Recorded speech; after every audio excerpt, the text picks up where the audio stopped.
Hello students, आज हम hair dressing में देखेंगे कि फेस शेप्स को किस तरह से यूटिलाइज़ करते हैं हेयर कट्स करते समय। यहाँ पर 6 फेस शेप्स दिखाए गए हैं: oval, square shape, triangular, oblong, diamond and round shape. इनके अलावा एक और शेप है जिसे पेयर शेप फेस कहते हैं। सबसे पहले हम ये जानते हैं कि फेस कट्स में परफेक्ट फेस कैसे बनाया जाता है। ये फ़ोटो आप देख रहे हैं ओवल शेप की। ओवल शेप एक परफेक्ट शेप माना जाता है और यहाँ हम देखेंगे कि हमें कैसे पता लगाना है कि फ़ेस शेप किस टाइप का है। तो पूरे फेस को 3 हिस्सों में डिवाइड कर देते हैं। पहला हिस्सा फोरहेड का है जो हेयर लाइन से लेकर आईब्रो तक का है। नेक्स्ट है आईब्रो से लेकर नोज़ की टिप तक का। और थर्ड है नोज़ की टिप से चिन के बिल्कुल निचले हिस्से तक का। अगर आप देखते हैं कि किसी फेस में ये तीनों डायमेंशंस एकदम बराबर हैं तो वो एक आइडियल फेस है। Ideal face generally Oval face होता है जो कि ऊपर से यानी कि फोरहेड से थोड़ा चौड़ा और चिन तक आते हुए थोड़ा पतला हो जाता है। यहाँ आप देखेंगे अंडाकार फेस यानी ओवल फेस। ओवल फेस पर जनरली सभी तरीके के हेयर स्टाइल्स और मेकअप अच्छा लगता है और जो भी फेस हम देखते हैं चाहे स्क्वायर हो या डायमंड हो, हेयर कट के थ्रू या हेयर स्टाइलिंग के थ्रू हम उसे ओवल दिखाने की कोशिश करते हैं। ओवल फेस में सिर्फ सॉफ्टनेस ऐड करने की ज़रूरत है, इसलिए मामूली से फ्रिंजेस देना, फ्लिक्स काटना या लेयर कट करके थोड़ी सॉफ्टनेस आगे की तरफ फोरहेड पर क्रिएट करना सिर्फ यही ज़रूरी है। इसके अलावा पर्सनालिटी के हिसाब से बालों को छोटा या बड़ा कैसा भी रखा जा सकता है और बेसिकली सभी तरह के हेयर कट्स भी किए जा सकते हैं। फिर है राउंड फेस। राउंड फेस बिल्कुल गोल होता है और गोल फेसेस में थोड़ी सी हाइट क्रिएट करने की ज़रूरत होती है और उन्हें नीचे से पतला दिखाने की ज़रूरत होती है।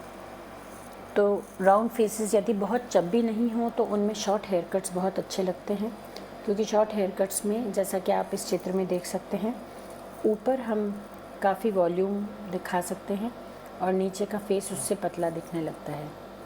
यानी कि नीचे का 1/3 छोड़ के ऊपर के दोनों हिस्सों के ऊपर हम थोड़ी विड्थ ऐड कर सकते हैं। इसके सिवाय राउंड फेसेस में बीच की मांग निकाल कर लेयर्स किए जाएं जो कि गालों पर आकर गिरे। यदि बाल लंबे रखने हैं तो वो भी एक सूटेबल हेयर कट है। जब बीच की मांग रखते हैं तो फोरहेड वाला एरिया साइड से थोड़ा कवर हो जाता है और जॉ लाइन भी थोड़ी सी कवर होने से फेस पतला नज़र आता है। नेक्स्ट है स्क्वायर फेस।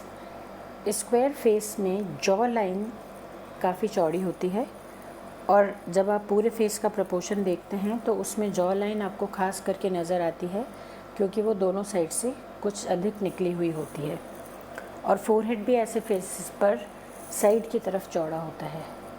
तो जो भी हम हेयर कट दें वो फुलर हेयर कट दें। फुलर हेयर कट का मतलब उस हेयर कट में वेव्स क्रिएट करें फेस पर आती हुई। और जनरली आप इसमें गर्दन तक के बाल रखेंगे और वेव्स आगे की तरफ आते हुए रखेंगे तो ऐसा हेयर कट क्लाइंट को सूट करेगा।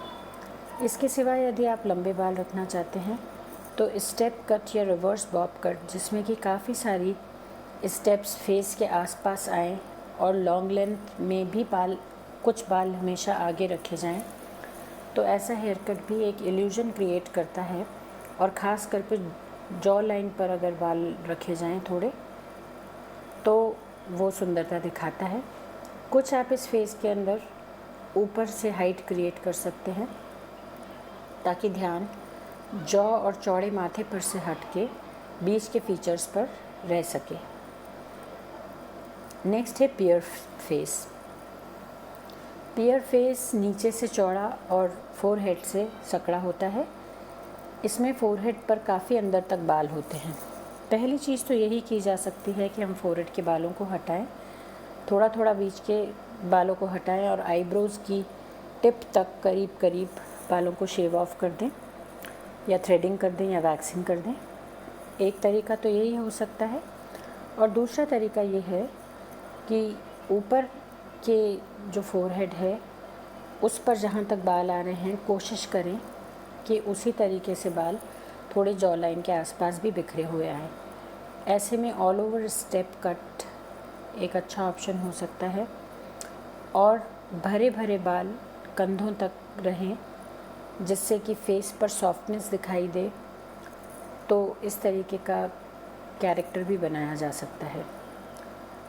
ऐसे ही बालों में अगर हम लंबे बालों की तरफ जा रहे हैं तो काफ़ी लंबे बालों में लेयरिंग कर दें और ऊपर से ना करके लेयरिंग को कान के पास से स्टार्ट करें या जॉ लाइन से स्टार्ट करें और बाकी के सारे लेयर्स लंबाई में जाते रहें, तो ऐसा हेयर कट भी पियर शेप फेस पर सूट करता है।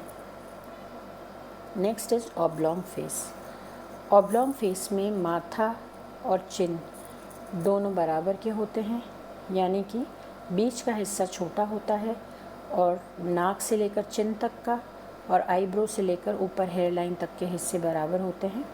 काफ़ी लंबा फेस होता है। इसे चौड़ा दिखाने के लिए, जैसा कि आप पिक्चर में देख सकते हैं, विड्थ या चौड़ाई में हेयर कट को दें और जितना फेस लंबा है बस वहीं तक हेयर कट को भी ख़त्म कर दें। फोरहेड के ऊपर कुछ बाल आते हुए एक इल्यूजन भी क्रिएट हो जाता है अगर आप फ्रिंजेस या बैंग्स डाल दें। इस तरीके से चौड़ाई देना ही इस फेस के लिए अप्रोप्रिएट है। Next is diamond shape. Diamond shape में अगेन चिन भी बहुत तीखी होती है और माथा भी ऊपर जाते हुए सकड़ा होता है, लेकिन गालों वाली जगह बहुत भराव होता है। ऐसे हेयर कट्स में गाल वाली जगह को छोड़कर ऊपर और नीचे दोनों तरफ विड्थ क्रिएट करना, यानी नीचे भी काफ़ी सारे स्टेप्स या फेदर्स देना और ऊपर भी भराव देना। इस तरीके से ध्यान चेहरे की कमियों से हटकर उसकी सुंदरता पर जाएगा। लास्ट है heart shape face. Heart shape का फेस जो होता है वो राउंड फेस ही होता है, बस उसके अंदर चिन बहुत पतली हो जाती है, यानी कि चिन पॉइंटेड हो जाती है। ऐसे फेसेस भी सुंदर लगते हैं।